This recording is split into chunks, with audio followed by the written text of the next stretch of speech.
Arkadaşlar herkese merhaba. Bugün sizlerle beraber Canon'un yenilenmiş 70-200 f4 versiyonunu inceliyoruz. Şimdi gelin isterseniz hep beraber detaylara bakalım.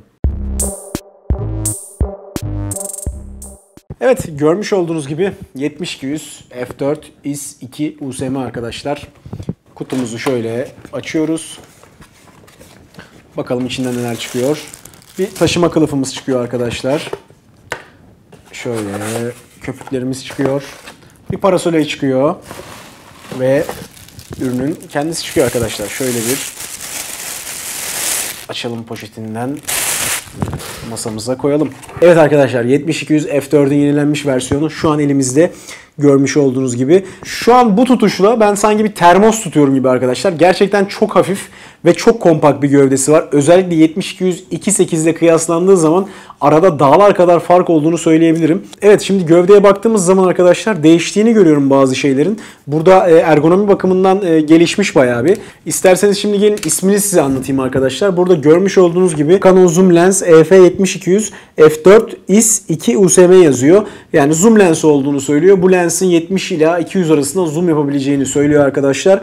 EF yani bu lensin hem crop sensörlü gövdeleri hem de full frame sensörleri uygun olduğunu söylüyor. 70-200 odak uzaklığımız f4, bu lensin 70 ve 200'de en açık diyafram değerinin f4 olduğunu söylüyor arkadaşlar. Sonrasında IS diyor.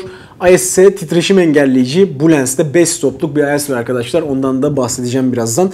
Bunun dışında ikinci versiyon, yani daha önce bu lensin ilk versiyonu 2006 yılında tanıtılmıştı arkadaşlar. Artık yenilenen ve yükselen megapiksel ve gelişen sensörlerle beraber artık eski lens herkese yeterli gelmiyordu. Özellikle 5DS ve 5D Mark IV kullanıcıları için gerçekten böyle bir yenilik gerekiyordu. USM'de bu lensin odaklama motorundan bahsediyor arkadaşlar. Yani ultrasonik bir motor var. Bu da ne demek anlamına geliyor?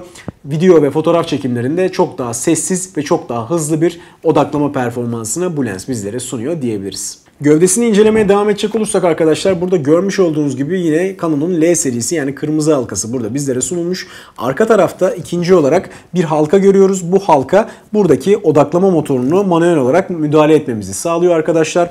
Burada görmüş olduğunuz gibi isim 70-200 Image Stabilizer, yani titreşim engelleyici ve ultrasonik motor olduğunu buraya tekrar yazmışlar.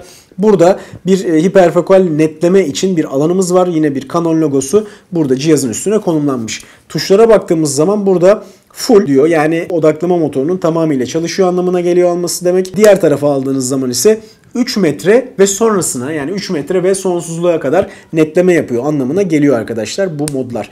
Sonrasında AF/MF diyor. Yani otomatik fokus ve manuel fokus olarak iki farklı modumuz var burada. Titreşim engelleyici moduna geldiğimiz zaman ise on ve off modlarımız var arkadaşlar. İsterseniz açıyorsunuz, isterseniz kapatıyorsunuz. Bunun dışında bir de titreşim engelleyici modlarımız var. Bunlar tam 3 adet.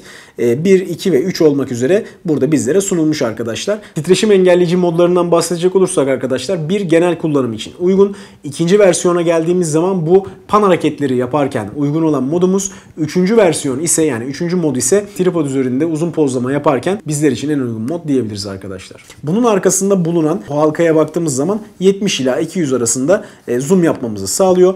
Buradaki halkalar gerçekten çok kaliteli bir şekilde yapılmış arkadaşlar.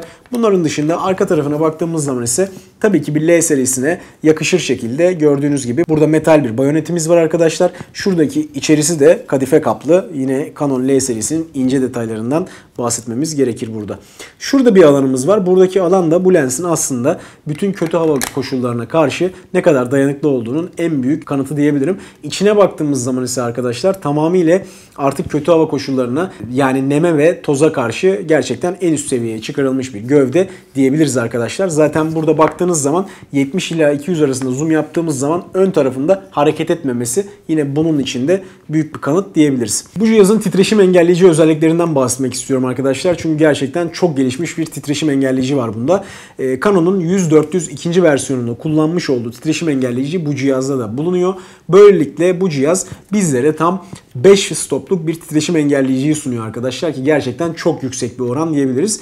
Bir önceki seriye baktığımız zaman bu titreşim engelleyici tam 3 stoptu. Şimdi 5 stopa yükseldik. Yani böyle stop olarak söylüyorum ama bunu şöyle açıklayabilirim sizlere. Normalde 1/200'de yaptığınız bir çekimi, yani enstantane öncelikli modda 1/200'de yaptığınız bir çekimi 5 stop koyduğunuz zaman üstüne yaklaşık olarak 1/8 enstantanede yapıyorsunuz anlamına geliyor ki bu gerçekten inanılmaz bir değer diyebilirim.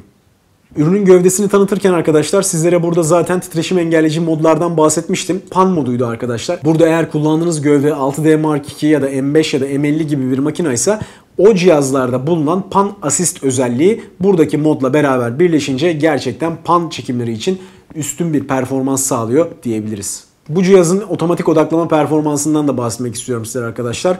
Cihaz daha bugün tanıtıldığı için sizlere bunu ne yazık ki gösteremiyorum ama benim şahsi yaptığım testlerde arada gerçekten çok ciddi farklar olduğunu söyleyebilirim. Bu cihazda işlemci değişti arkadaşlar ve aynı zamanda Canon'un odaklama motor teknolojilerinden 3. nesil artık bu cihazda kullanılıyor.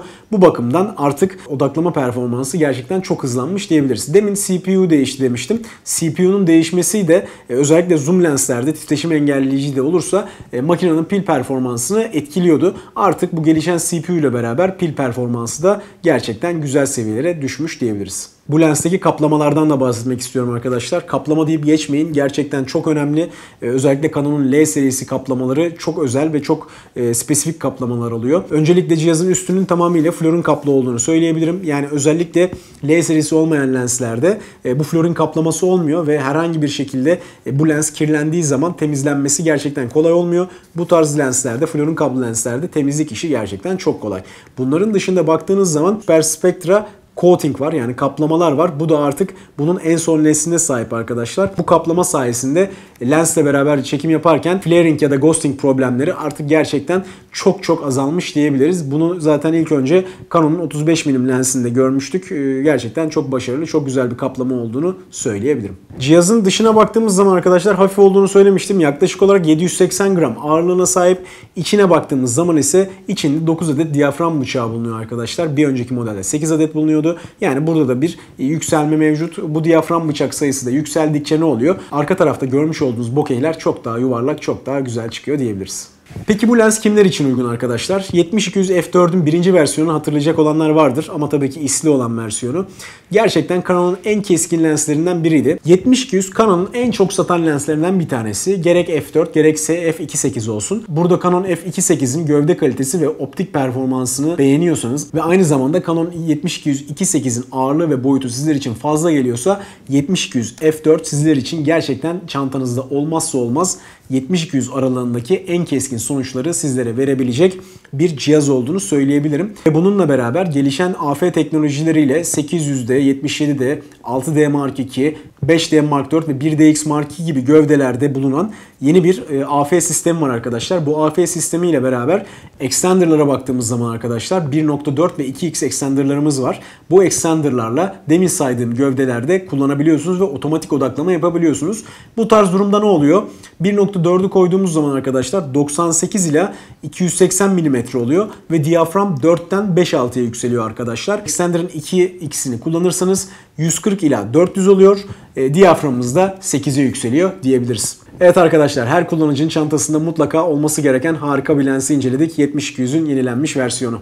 Evet arkadaşlar, bir incelememizin daha sonuna geldik. Beğendiyseniz mutlaka beğen tuşuna basmayı unutmayın. Bana destek olmak için de kanalıma abone olabilirsiniz. Görüşmek üzere.